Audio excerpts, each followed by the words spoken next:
George Kent, welcome. First to the dance. Yes, first to the dance. That's right. Hey, everybody, YouTube world and Anchor FM. This is another Two Chimps Typing special edition with One Chimp and Friends. And I've got George Kent in the room right now. George, how are you, buddy? Well, all things considered, after the death of our beloved Duke of Edinburgh, not bad. Yeah, I guess in some ways it is hard for me to really give a shit, but in other ways, I think he was probably a fairly nice fellow. It would have been nice if he could have made it to the centenarian mark, He would have got a letter from his wife, to congratulate him. Yeah, exactly. But we sort of talked about this earlier. I felt like it was the long goodbye, kind of like what people say about dementia or Alzheimer's. It's the long goodbye because you lose pieces of the person over time first before they're actually gone physically. And he retired in 2017 from public duties, so I feel like, in some ways, hey Peter, that was weird. That looked like Aksoraya or something. Peter Murphy just joining the conversation. And he's I just want to say something, okay? If she wants her own sofa, or a chair, she can bring her own chair. Okay? That's all I'm going to say. If she wants to bring her own chair, get your own chair. If we're talking about equality, if we're really talking about equality, then she can get her own chair, okay? I, for one, think that the Italians are out of line and they should go back to Italy, okay? Yes, yeah. Forza Italia. Thank you, Peter Murphy. I just bought another Italian watch today. So I took delivery of my Italian solid stainless steel bracelet for the watch that will be delivered in May, which is also Italian. And I couldn't help myself. I bought another Italian watch today. I'll be getting it next week or the week after. I'm freaking excited. And I always wished I could have played in the Calcio. I believe that I have the technique for Serie A. I really do. I'm not just. Well, you definitely have the pace. Our very own Zlatan Ibrahimovic. How many watches you got now, Em? Like I was saying, I've got enough for 2 weeks. Oh, really? So you got 14 watches? I got 2 weeks worth of watch. Like I could wear a different watch every day for 2 weeks. Wow. Do you do that? No, I don't, but I could. I've got some watches. Do you even wear a watch? Yeah, I do. I just have a collection. But I have taken to putting some of them in mothballs. I really have. I put, like when Queen Elizabeth put Prince Philip in mothballs back in 2017. I kind of became aware that some of these watches are too valuable to just like ding around and scratch up and scuff up and wear to death. So I kind of put some in mothballs.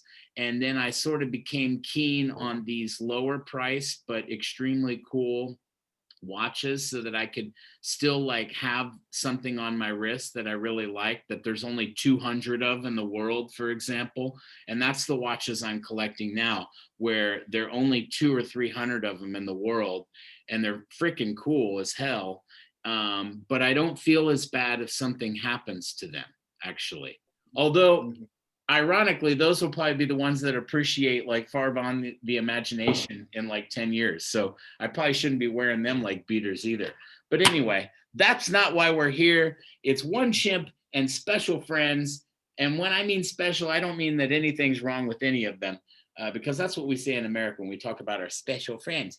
So I got Jake live from Wales. I've got Peter, who is in Milano at this time. Peter, you're fucking my groove up. He's actually in Canicla. And I've got George somewhere in Chaibasha, Chinar kind of area. Anyway, 3 of us in Turkey, 1 of us in the UK. Prince Philip passed and obviously that's a big topic, but more important to me is the passing of DMX. Yeah, DMX, he was live for a minute there. He was really live for a minute, and everybody rocked out to his stuff for a minute. And you really felt like his was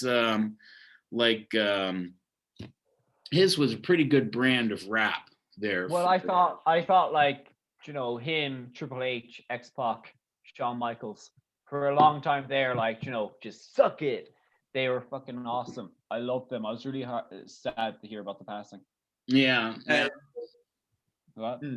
Yes, yes. The rapper DMX, yes. Yeah, I you're feel not like talking about the exactly wrestler? with his pinky up. No, I'm not talking about the wrestling faction, D-Generation X. Yeah, DMX has died. Yeah. Yeah, no, me too. No, not, yeah. And it all comes in threes. So who's next, right? We lost Prince Philip, and now, you know, DMX is gone. So who's next? Who's next? Who's ill? Well, Yeah. I hope it's not me. Exactly. Well, I hope it's not me either, because I had a dream earlier this week that I was diagnosed with lung cancer. And I had that moment in the dream where I'm like, holy shit, this is not a dream. Like they've actually diagnosed me with lung cancer. So I'm going to be giving up these things. That's a fact. I'm going to be giving them up because there's just no point in it. I only smoke in the evenings anyway. So I shouldn't even be doing that if there's even a chance. I mean, Leonard Nimoy quit smoking like 20 years before he died of lung cancer. You know? So it's something to think about for all of us. I had a dream that I was invited to play a five-a-side football game, and I was super excited. And I realized I didn't pack the right shoes, and I got really pissed off, and it was a whole thing. And yeah, that would be mine. Did you play?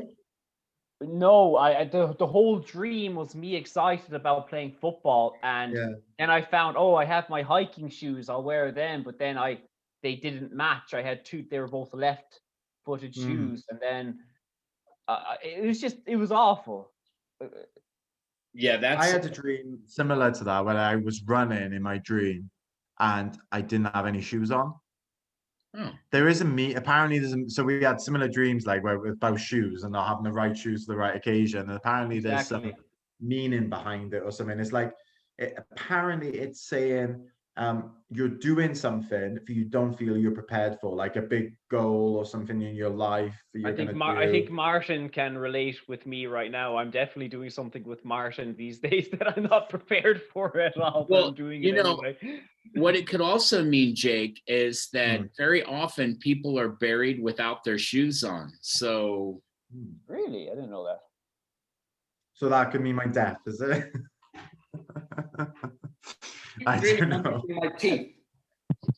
Was that? Seen the movie Final Destination? Oh, that's anxiety. Yeah, George, that is a very common theme of dreams of like a tooth just falling out, for example. So that's you channeling some anxiety, some unresolved anxiety in your dreams. Yeah, problems with your teeth are a very common result of unresolved anxiety in your daily life that you're trying to work out in your REM sleep. Many years, well, 3 or 4 years ago, I had a tooth one where my baby cousin had a potato peeler. Do you know what those handheld just potato peelers? Yeah. And I'm like, she was trying to. He's Irish, so it's not ironic at all. Go ahead. Do you know what, man? Fuck you. But no, I'm kidding. And I was like, what are you trying to do? Are you trying to peel my skin off? What are you doing? And she says, no, I'm going to peel the enamel off your tooth. And I'm just like, oh. And I remember that dream just freaked me out because my baby cousin is so cute. And the fact of her trying to peel the enamel off my tooth just really freaked me out. So yeah. Sounds like every Irish man's bad trip on acid, like, you know, potato. Well, I haven't done acid in a few days, but like that's a joke. That's a joke. That's a joke. Shit, that was a joke. Black That's people right. are amazing. George Irish is people are speaking amazing. now, so it's Jewish not people are funny to him. amazing. Muslims are amazing. Transgender people are amazing, unless they're not, which whatever the government wants me to say about them, I will say about them. Disney's great, unless they're not. I'm sorry. And Tayyip Erdogan is not a dictator. Yeah. And Carissa No, pointed everybody's out to me- fine. Whatever you want me to say, I'll say. Okay. Yeah. Carissa pointed out to me last night that none of the Disney films have been canceled. If you have Disney Plus, you can watch all the films that you could ever want to watch. Yeah, I like what It's they've just done a actually. They have a disclaimer. Yeah, just to. I think that's fine. I don't mind that at all. Yeah, Like, it's that's because right. it is a They product should of its have one time. on the Little Mermaid. Like, not all redheads are this hot. Like, a lot of them are minging. I'm sorry. Okay. Yeah, I guess. Although I have a Turkish friend. Crabs aren't friendly, Martin. Crabs aren't friendly. I have a FYI. Turkish friend living in Hawaii who is smoking hot, and she's a mermaid. And now she started her own business. Yeah, no, she's a mermaid. She is a professional mermaid for God knows how These many like years. these unicorn people. No, like she's an actual mermaid professionally. Yeah, no, I Literally cut off her legs and like surgically put a fin, there.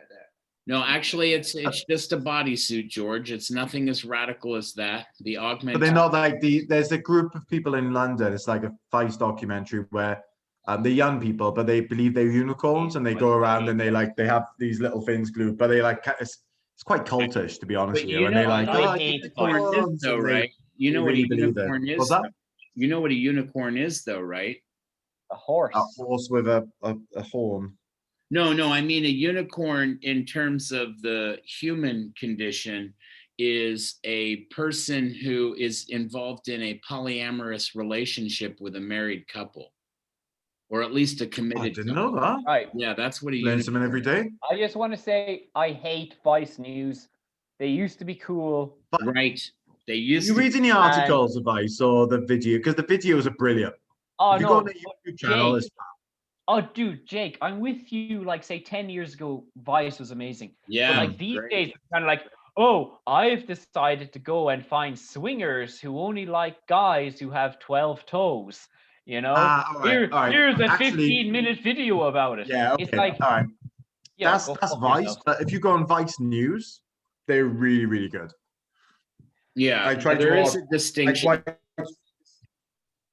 Yeah. They are, yeah, that's but it. Yeah, so yeah, they because a lot of are, the but Vice there's articles only- quite rubbish, but there's only Vice News is really good. there's only one Vice journalist, and it's the original before Vice, the Gonzo journalist. Hunter S. Thompson will put all those boys to shame. I Is mean, that the guy who went to North Korea? no, Hunter S. Thompson, he's the guy who joined the Hells Angels undercover and wrote a book on it. He's also the guy who went to the Kentucky Derby, and he went there with an artist, a sketch artist, and he basically he said instead of writing a story, he became the story, and he wrote a book about that, like an amazing book. The Kentucky Derby is deprived and something in Hunter S. Thompson language. I mean, it's a fantastic book. Also, Fear and Loathing in Las Vegas. Well, anyway, Yeah, Fear and he's Loathing the in original Las Vegas journalist who is actually the, went in and did it. Johnny Depp.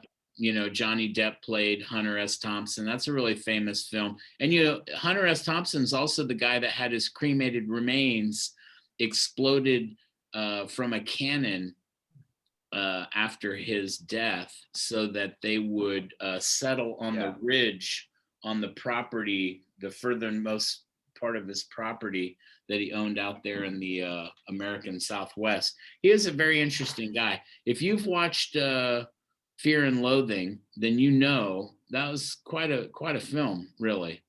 I haven't seen that. I should should rewatch that. You owe it to yourself to watch that film. I know. It is. It's one. I You know. owe It's, it yourself to read the book, because George knows from reading my little hobby that I wrote something. It's extremely like influenced by Hunter S. Thompson and what he did, especially the Rum Diary. where he went to Puerto Right. Rico, and I was in Reunion Island, and rum was a big part of life there. And that was like the driving force behind me writing what I wrote. But he is so crazy, but has these moments of clarity where Yeah. he writes so beautifully.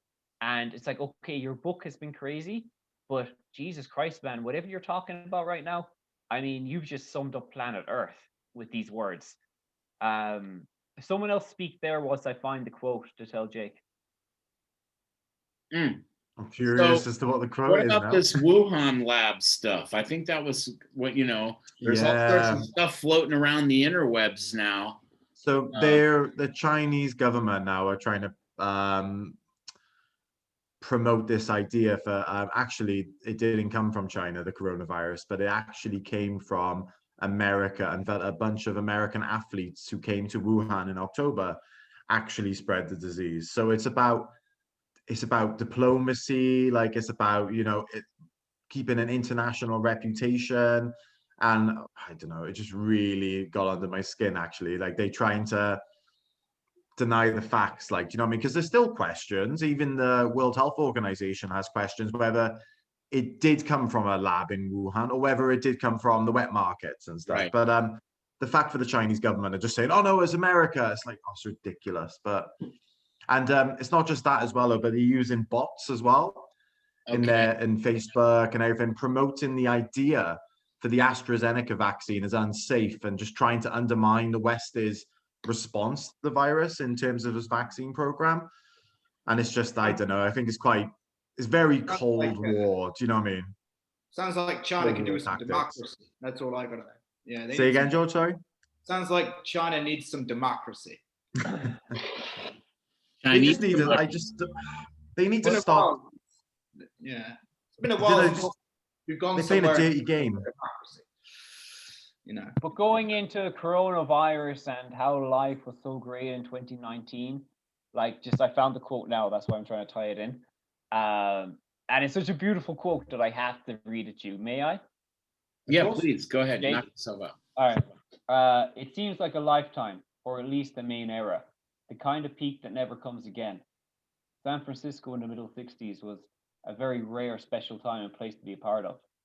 Maybe it meant something, maybe not. In the long run, but no explanation. No mix of words or music or memories can touch the sense of knowing that you were there and alive in that corner of time and the world, whatever it meant. There was a madness in any direction at any hour. You could strike sparks anywhere. There was a fantastic universal sense that whatever we were doing was right, that we were winning. And that, I think, was the handle.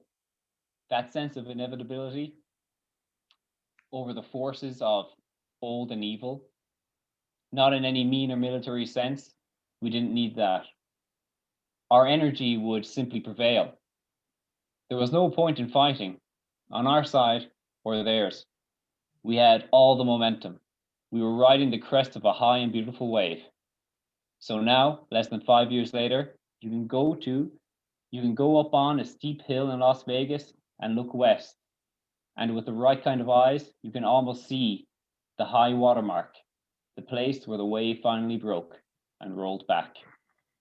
Fucking beautiful quote. It's like life became beautiful. That was the peak, and now it's rolled back, and we're stuck in this mire. Of course, if you read Bukowski of that time, where he was stuck there in San Francisco in the 50s, strung out on heroin, it's kind of weird. Like there is a celebration in Bukowski's writing of that era, and I guess I'm not sure how old Hunter S. would have been at that time. When was Bukowski? But the 50s, yeah, 50s in San Francisco. Oh, so in his 20s or maybe early 30s. So yeah, and I guess they probably would have been both about the same age, probably in that time. That is interesting. That's an interesting idea that because we know what it was.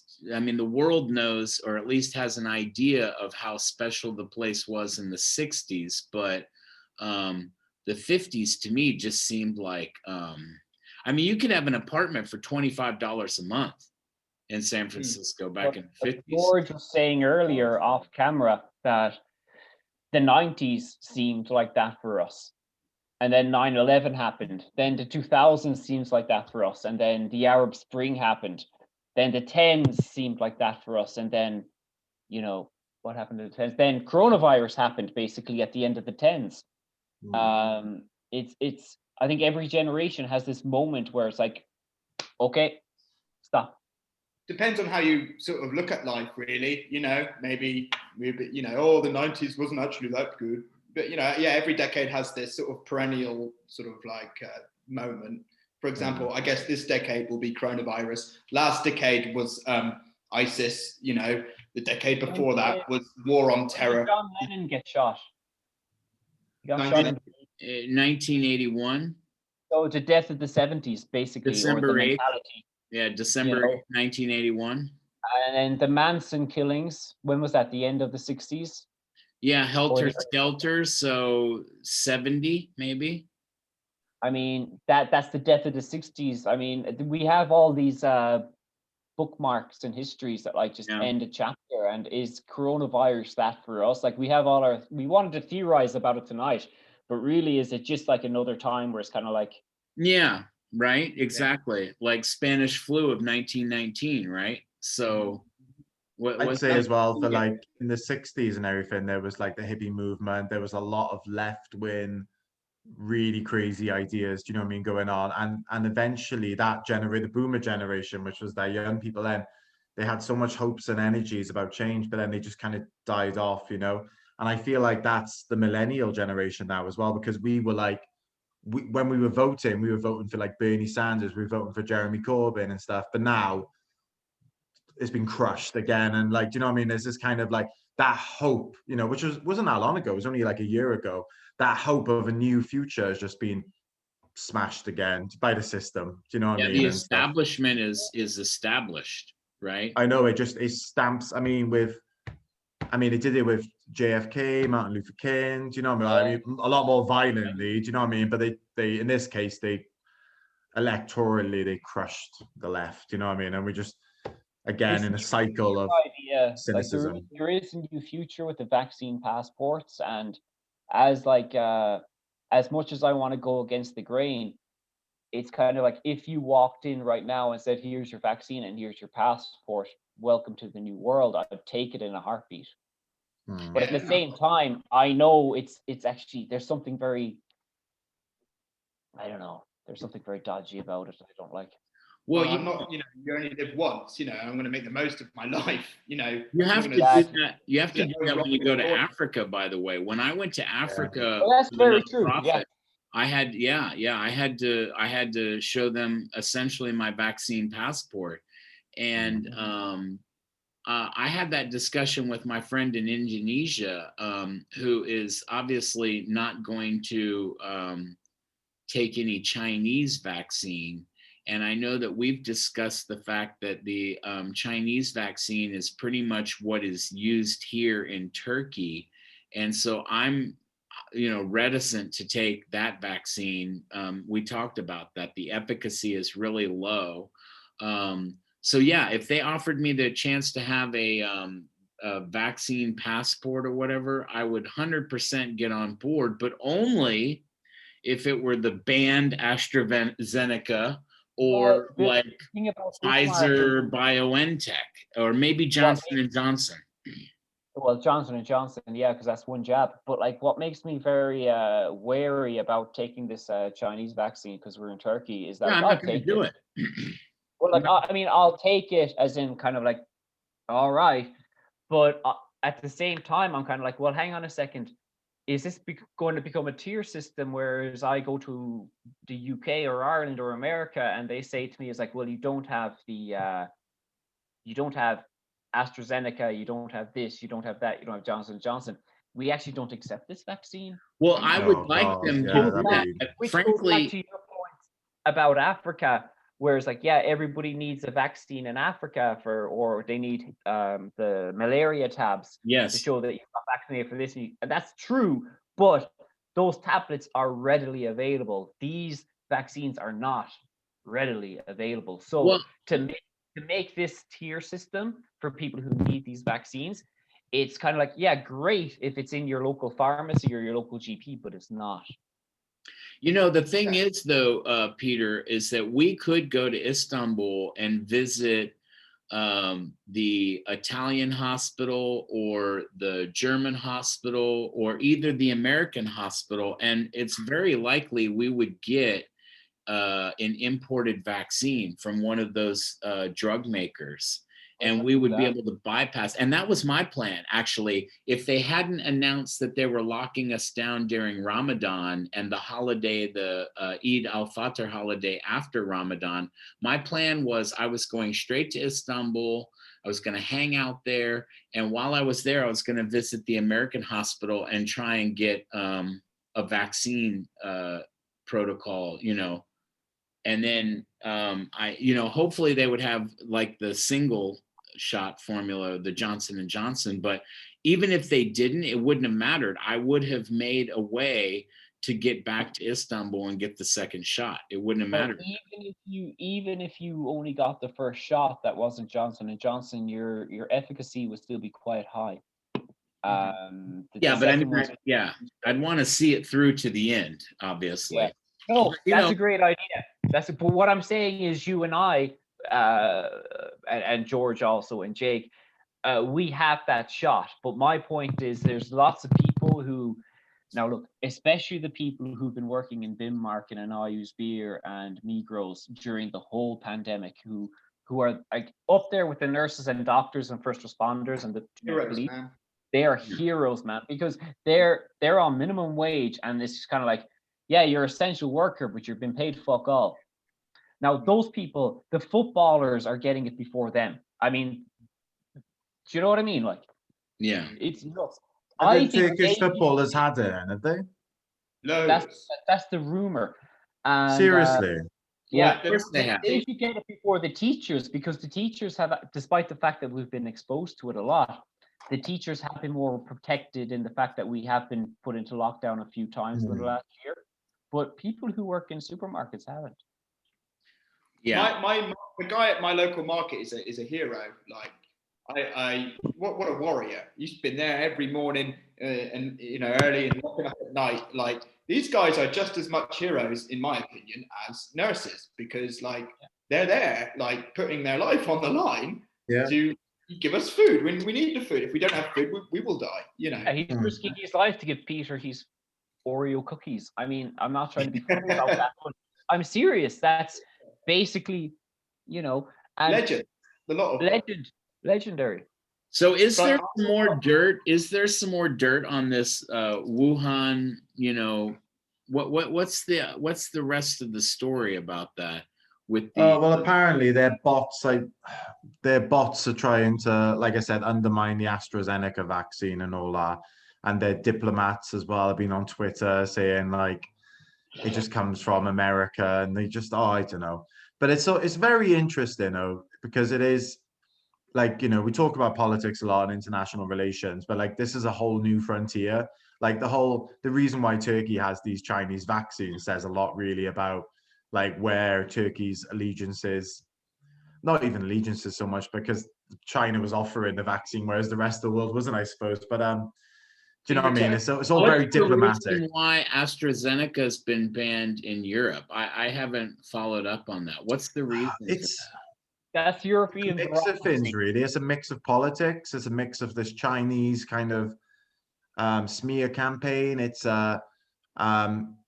bureaucracy as well. There's a lot more kind of like tight bureaucracy in Europe and stuff as well. And there's also the truth as well, for there is some blood clot as well, if it could happen. But I hear the scientists say the other day, a British one, saying aspirin is more dangerous than AstraZeneca vaccine. Do you know what I mean? So it's like, it's an acceptable risk. Is so, like, it's so minute that it's not even worth talking about. But the whole up is all about it is basically because of European bureaucracy. I mean, like, you have the Council of Europe, like the European Union is like, you have the Council of Europe, then you've got this, then you've got that, you've got this, you've got that. Yeah. Everything you want to pass has to go through about 15 different chambers of people who you don't even know who they are. So, which is great to stop bad shit from happening. But it's Yeah. also really bad when you need something good to happen fast, and that's just Europe.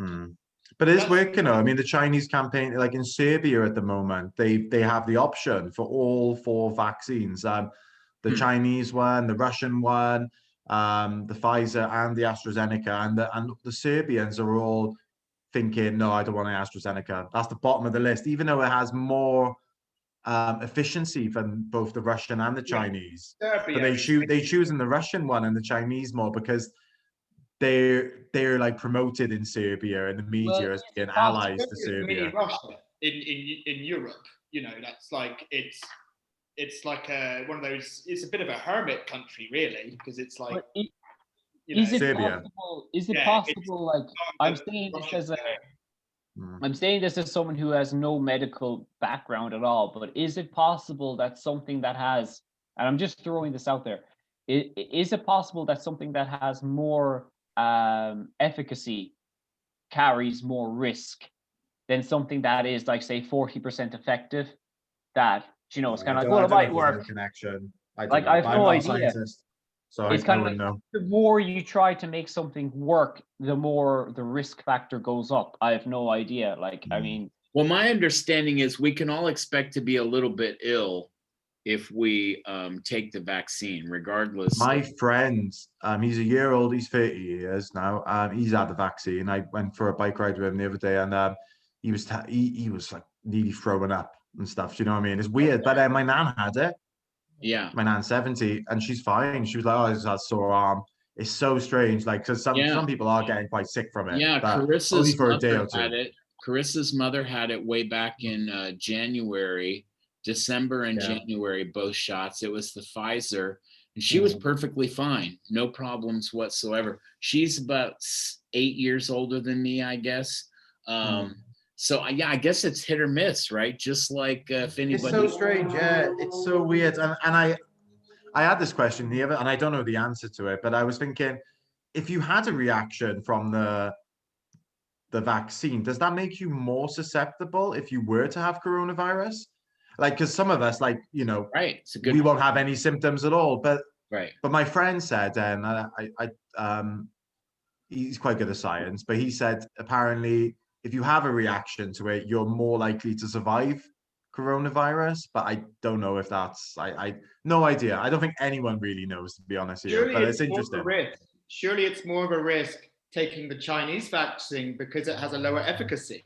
You're more likely to get the virus. Therefore, it's more risky instead of like some stupid blood clot. Well, if they give you a passport, I don't care. I will not be taking this Chinese vaccine, because I'm not either. Number one, I don't trust it, and number two, like there's so much political baggage. Like Jake's right, the vaccine politics has entered, the international arena here. I might not be able to go to England, the UK, because I took some vaccine in Turkey, Yeah, but George, if you take the Chinese vaccine, you're just going to need another one in 30 minutes. But Chinese food. That's right. That's right. I think I'd say take care, but I don't know. It's up to you, innit? I mean, I want to go home. I don't know whether the UK will accept me. What if they don't? What am I going to do? Yeah, they have to accept. You're British. They have to. You have to. They have to, man. You know your rights. Know your rights. Know your rights. Plans are alternative because you could go to England, but then you could return from England and be put in a 14-day quarantine here in Turkey. So you might be putting you. If you return, actually, at the moment, if George goes back to the UK, George would have to pay £1,700 to pay for the hotel to be kept in isolation for 14 days, and then you'd be allowed to go out. So you are allowed to come back in, George, but we're at an expensive cost. Is that even if he comes with a negative PCR test? That's the issue. I think they do now. Crazy. That's the rules what's driving everyone crazy. It's like tests don't matter anymore. That's the thing. It's kind of like, I'm negative. It didn't matter for me in September when I went back to the UK. August. I had like a load of forms to fill online, and I printed them off. It took me ages, and then I went to the airport. They didn't test me in Turkey, in Antalya, And when I got to Gatwick, I just walked right in the country. I just walked in. Nobody Oh, was do there. you have the passport thing, like the beep? Jake, you know what happened to me in Dublin Airport? What's In that? August, I landed. This the height of coronavirus. Landed in Dublin Airport. I walked in. You have to have those passenger information forms. And I said to him, "Here, look, I'm giving you my father and mother's number because I'm not sure if my phone will work in Ireland." And he's just kind of like, and he's like the cop from The Simpsons. Sure, laddie, sure. We'll be following right up on that one. Sure, we will. You know, we're going to check everybody's numbers. Well done, laddie. Go in there. And no one gave a fuck. I remember I was in the Hard Rock Cafe Hotel, and I was like really scared because I thought like they're going to look at me like I'm a leper, you know, because I'm coming in from another country. And I came into the restaurant, and he kind of goes, "Sorry, look, are you a guest or blah blah blah blah blah?" I'm like, "Oh God, here we go!" Like it's starting.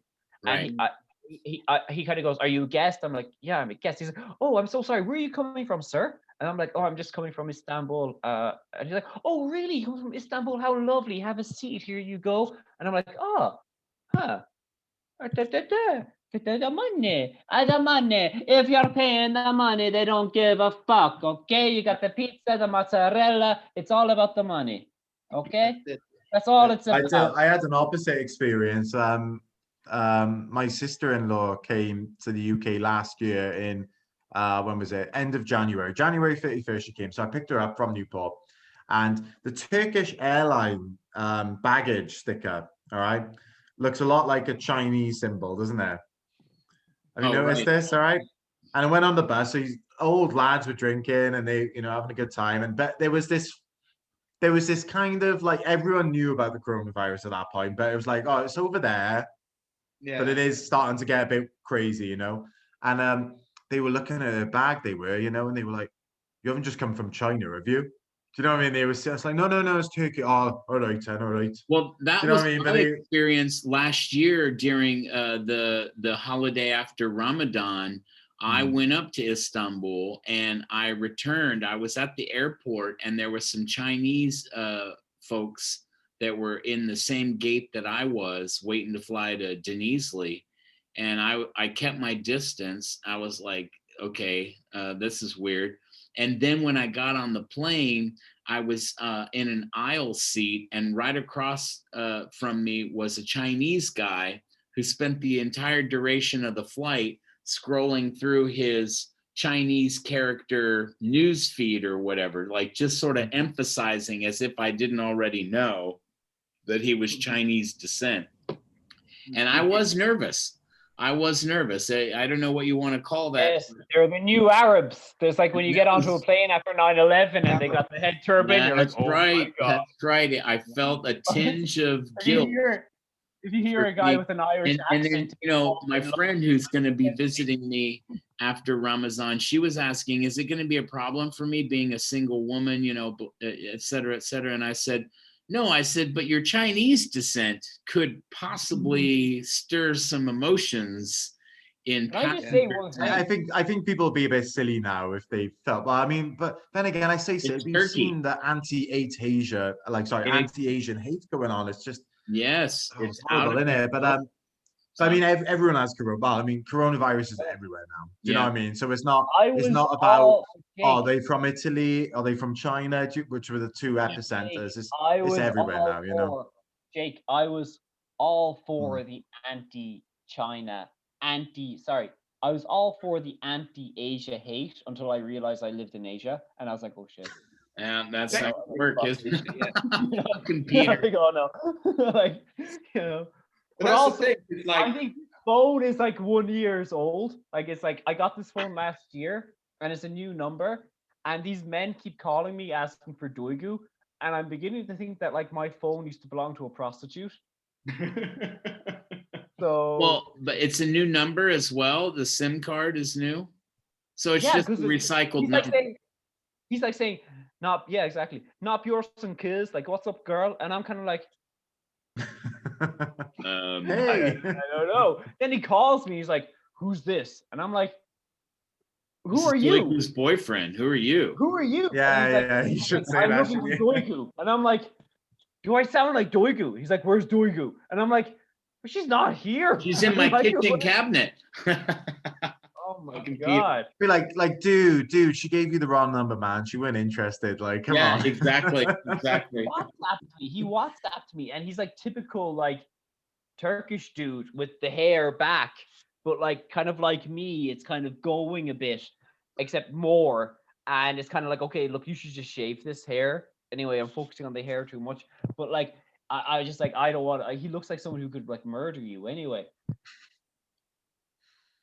Well, that's been brilliant. We're less than a minute now, guys. I meant to give us a 2-minute warning, and we're less than a minute now. So in case we get cut off, I want to thank my friends George and Peter and Jake for coming out to One Chip Typing, talking about everything from, the pandemic to Wuhan to, what was it, the decade, what was it I wanted? Yeah, every decade there's a fuck up.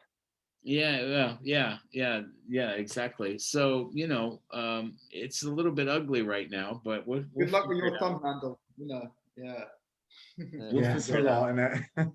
Yeah, I'll have to figure out. I had it Cover worked a out lot in of my ground. mind, but I kind of lost the. I don't know what's going on, but I'm pretty sure Israel has something to do with it.